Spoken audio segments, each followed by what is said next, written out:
Alright, gang, for another episode of The Fun Never Ends.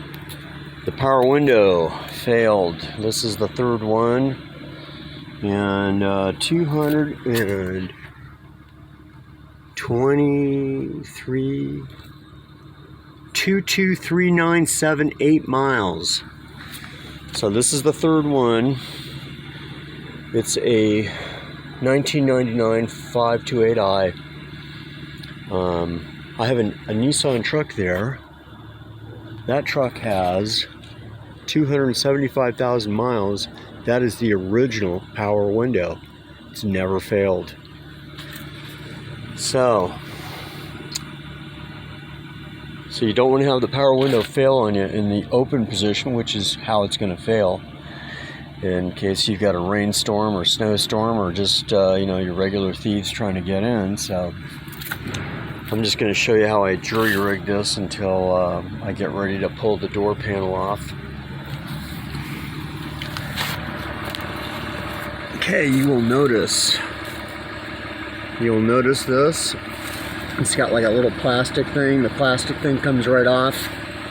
So you pop that plastic off, get in there with a screwdriver, and you can push the glass window up. And then if you're lucky, you have somebody to help you. If not, just reach up and pull the glass to the top.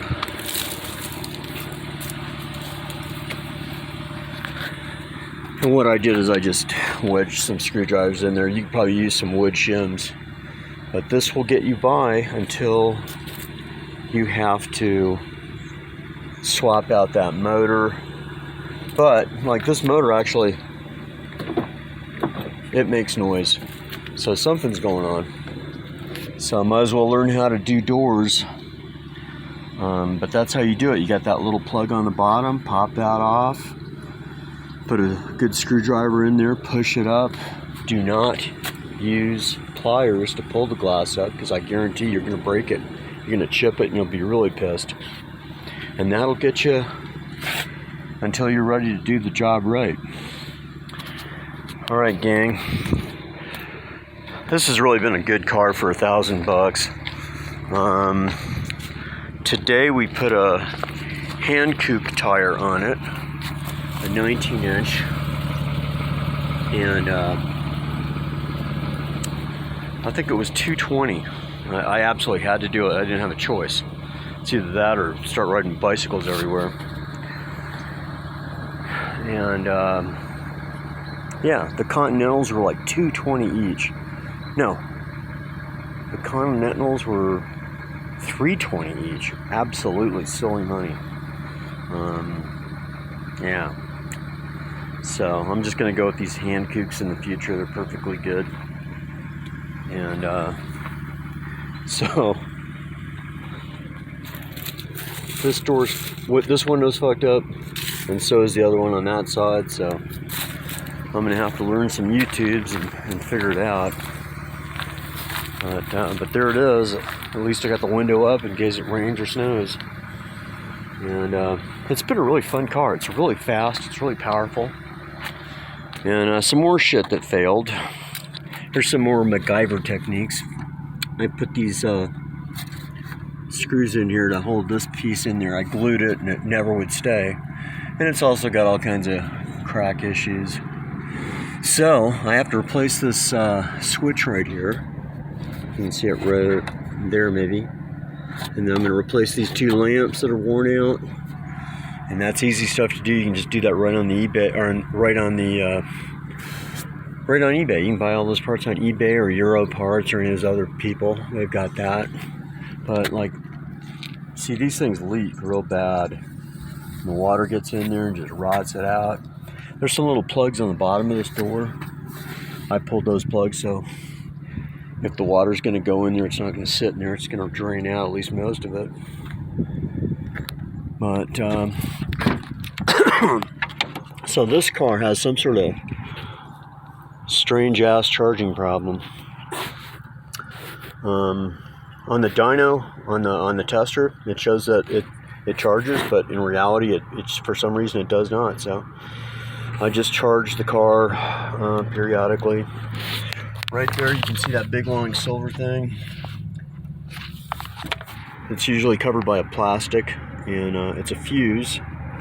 And if the car is in an accident, the car will stay running, but with that fuse, the fuse will fire and it'll turn the engine off.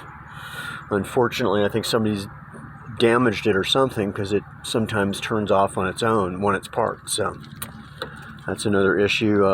Somebody on eBay or YouTube showed a video with drilling a hole in it and putting a sheet metal screw in it, which is what I'm going to do.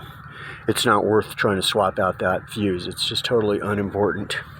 If you're in an accident, your car's going to be toast anyway, so it don't matter. But yeah, so that's the next series of fixes on this car. One time I seen one on I think it was KSL Utah. It was the same car, automatic, and it was in Las Vegas, and it was 18 grand, and it was mint condition. You know, truthfully, it's a wonderful car, but unless you can get these cars cheap and you don't care about spending like silly money all the time, I'd hate to say it, I would just never buy another one. They're nice cars, they really are, but you know, if $2,000 is like $20 to you, then go ahead, because it's going to have a lot of repairs. It's going to be minor, petty bullshit, which, you know, the German engineers should have done right, which they did not. I'm sorry, but that's the truth. You know, like that 87 Nissan, 275,000 miles, just runs perfect. It's just a fantastic car. It's actually funner to drive than that little Porsche. It's almost as fun to drive as my little Alfa Romeo that belonged to my dad. That's a tough car to beat, and that's so much fun. But so that's where I'm at. Yeah, that's where I'm at. All these little parts you can order on the internet. There's just about damn near everything is on the internet for it. eBay or Euro Parts, Auto House Arizona, all those sellers, FCP, yeah, all that stuff you can get. It's easy and it's cheap. The parts are cheap. It's the work putting it in that's a pain in the ass. I'm just going to drive this car indefinitely and keep repairing it. It's just a fun car. I think I can get a 500,000 miles on it before I swap the engine. I think, because I take care of my shit. Or at least I try to. But anyway, isn't that lovely? Screwdrivers in the window holding the glass up, but that'll get you by until you're ready to tear the door down and do it right. And like I said, you've got that little this little gizmo. There's two of them. They're on the bottom of the door, and it's a drainage thing. Just pop that up, put your screwdriver in there, push that glass up, and then just line it up and secure it somehow. And there you go. You know, don't got the water and the snow coming in. So gang, what else? And that's about it. I'm too broke to do anything, so yeah, fun never ends in my world. Look at that, minus 40 degrees. That's amazing. It's actually 54 degrees out today. 60, so I haven't gotten to fixing that yet. I'm gonna have to watch one of the smart people on YouTube, see if I can figure it out, see what they did to make it work. But right on. This is a really powerful car. It's really fast and it stops. It really is a nice car. Here's another wonderful little feature. I glued this. This has been glued on now like 4 times. It's the rear view mirror. I finally gave up. I went to a couple glass places. They would glue it on. It literally would last one winter and it would come right off. So I gave up, but we're done with that. Yeah, so, but you know, why are you gluing it to the window? Why not just mount it to something like this that's easy to take off and put on? And you know, that would make sense to me, but hey, whatever. I'm not the one making a couple $100,000 doing car engineering. And then, oh, here's another little thing I like to do. I get these little boxes. I don't really know what they are, but I just put my most common tools that I'm going to use, like in this car, in there. The real common stuff that I'm going to have to go look all over my garage for. So I just put them in there, and there's my tools. Every car I have has one of those.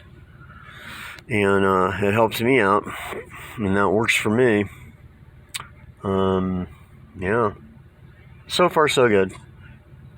That was kind of an accomplishment. I know it sounds so silly, but actually, it's such a pain in the ass when these glass windows fall. And they always fail, of course, in the open position. So, there it is.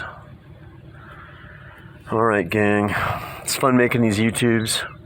I'm gonna get back on the 36 knuckle and the R12 here shortly. I've just been derailed with a bunch of other bullshit. Yeah, so there it is, gang. I hope this helps somebody out there in the universe. Yeah, so we will catch you on the next YouTube.